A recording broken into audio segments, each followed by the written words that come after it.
Good afternoon, children. I am Amit Toshniwal. You are welcome to the Digi classes of Christchurch Convent. Okay. This video is for standard 12. Subject is account, and your today's topic is accounting for partnership. This is your second chapter of your book. What points we shall discuss today? First, the meaning of partnership. Second, features or you can say characteristics. Third, partnership deed contained. Fourth, rules applicable in the absence of partnership deed. And fifth is special aspects of partnership accounts.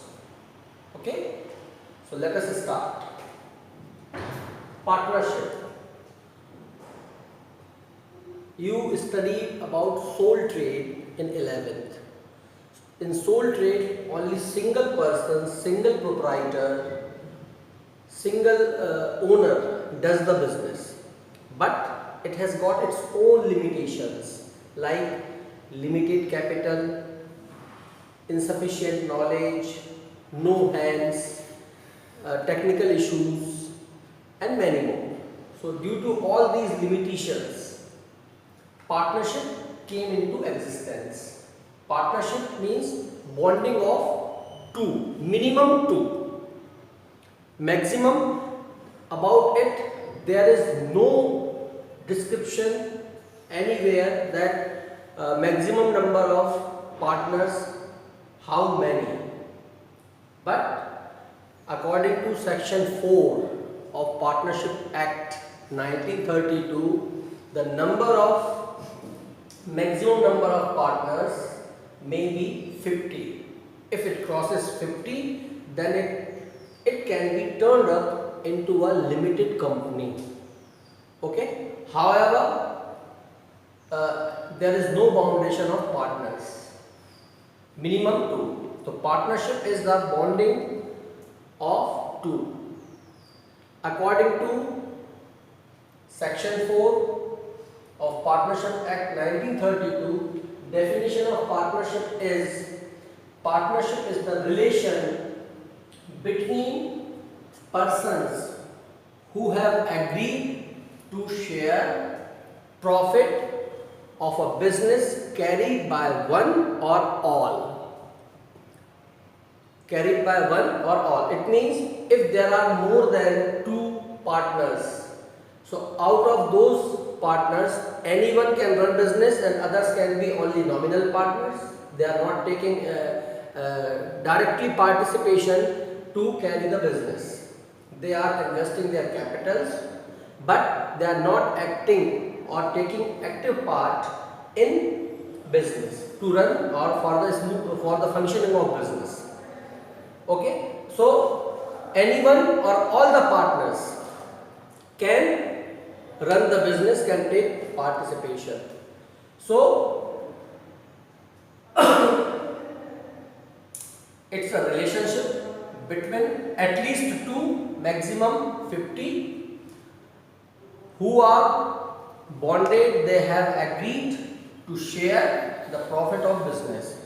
But it's an important point to note that partnership is not for any illegal or unvalid which is against to law.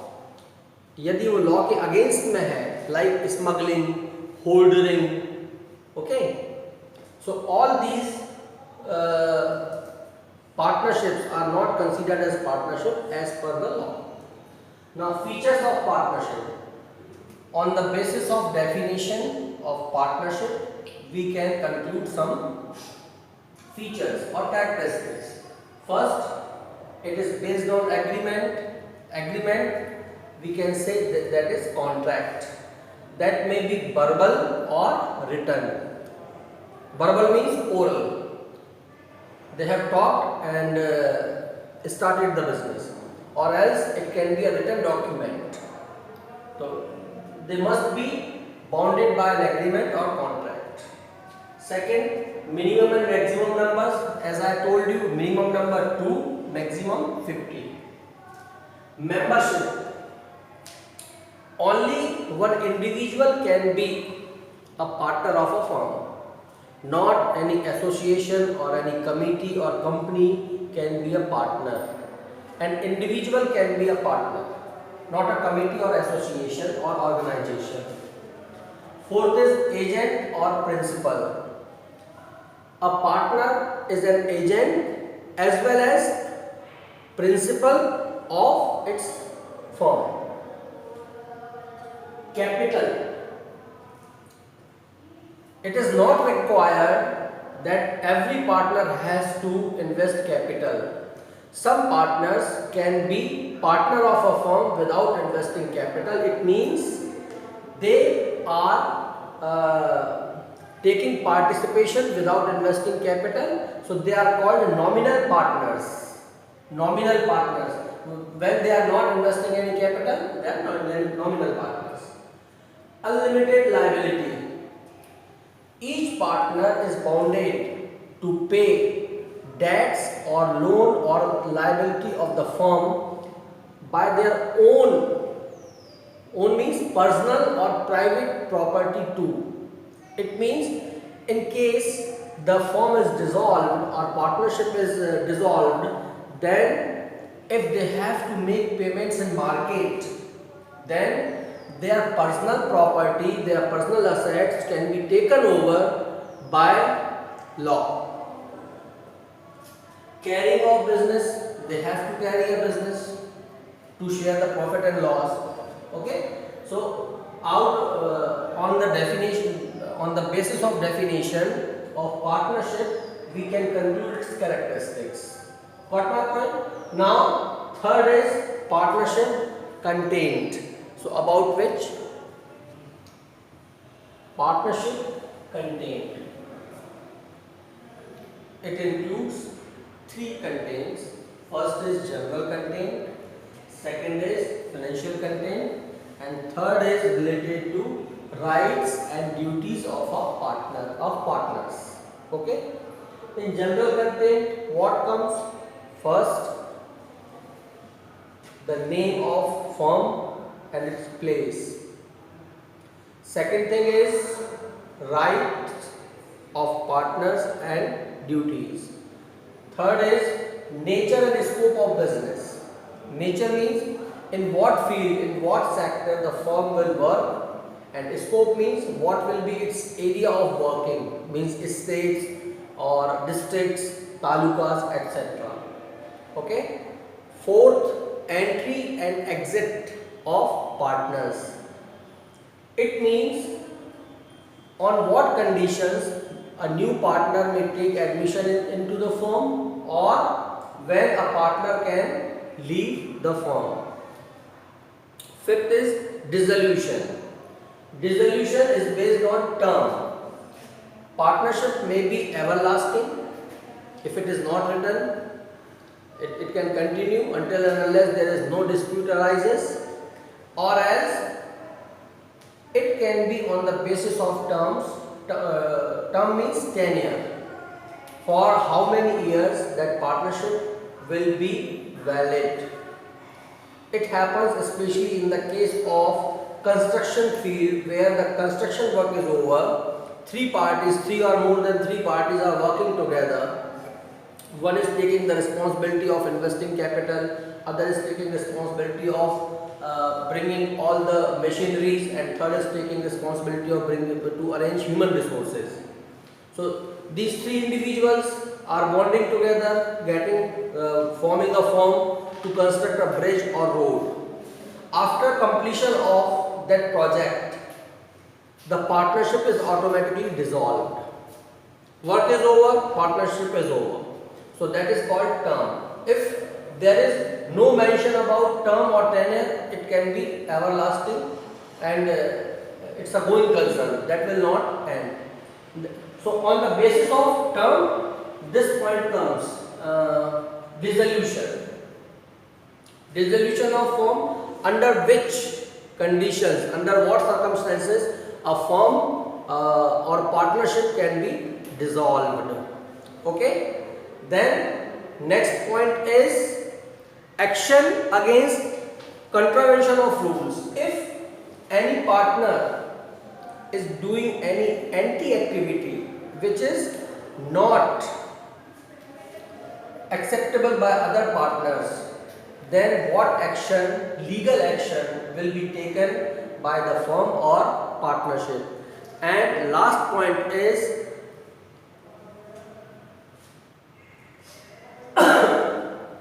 forgery. Forgery means any dosing.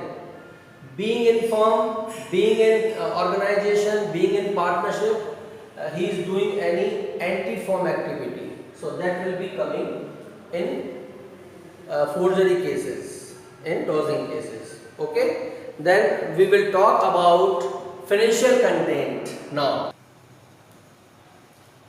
Second point is financial content.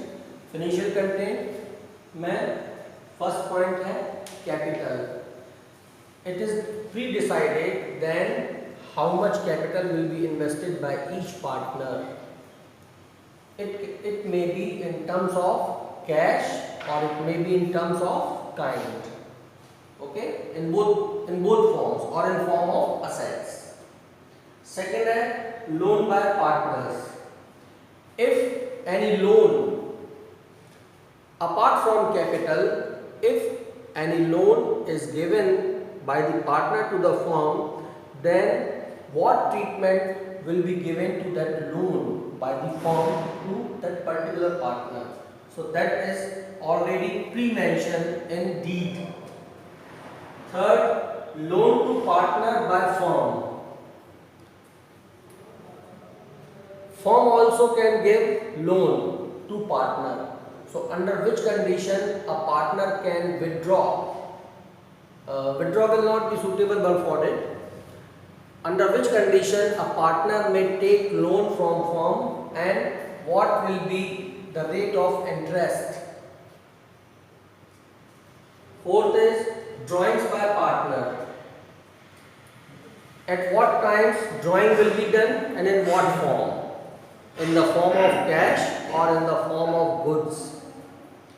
So it is pre-decided whether it is taken in the beginning of month, in the middle of month or at the end of month, or and how much interest will be charged by firm. So it is pre-decided. Fifth is remuneration. Remuneration means their salaries. If all the partners are not taking active participation and any one partner is running or functioning for the business on behalf of others, then whether he will be paid any extra amount apart from profit sharing ratio. So will he be paid or not? So it is decided in partnership deed. Sixth, sharing of PL. So this is the base of doing anything. This is the real cost that you already in its definition. Who have agreed to share profit. So on what basis the sharing of profit will be done? On percentage basis, on fractional basis, or on the basis of their capital invested, or it is given any guarantee to any partner by one partner, all the partners, or by the firm. Valuation of goodwill. Goodwill is an asset of business which enables a business to earn more profit than normal profit. Goodwill means reputation, prestige of business in market. So when a business becomes a brand, it has got a brand value, then business earns more profit. So on what accounting treatment will be taken for valuation or ascertainment of goodwill, it is pre-decided whether it will be shown in balance sheet or not, or at the time of admission of partner or dissolution of firm, or retirement or demising deceased partner, disease means expiring, यदि कोई partner मर जा रहा है, then उस समय up to what norms the treatment of goodwill will be done and in how many years that will be upwritten, उसको write off करना means that will be gradually disappear from accounts and balance sheets. Now next is partners capital account. There are two methods for which you will get its pro forma in next video. Two methods. First is fixed capital method, under which the two accounts are made, partners capital account, and first is partners capital account and second is current account. So first and second method is fluctuating method, in which both the accounts are clubbed. So by which method partners capital account will be made, it is pre-decided. The next is audit of account. Who will be the auditor of firm? So that is pre-decided and it is written in partnership deed. Settlement of account of partner. Settlement means to make the payments to partner in case of his retirement, death.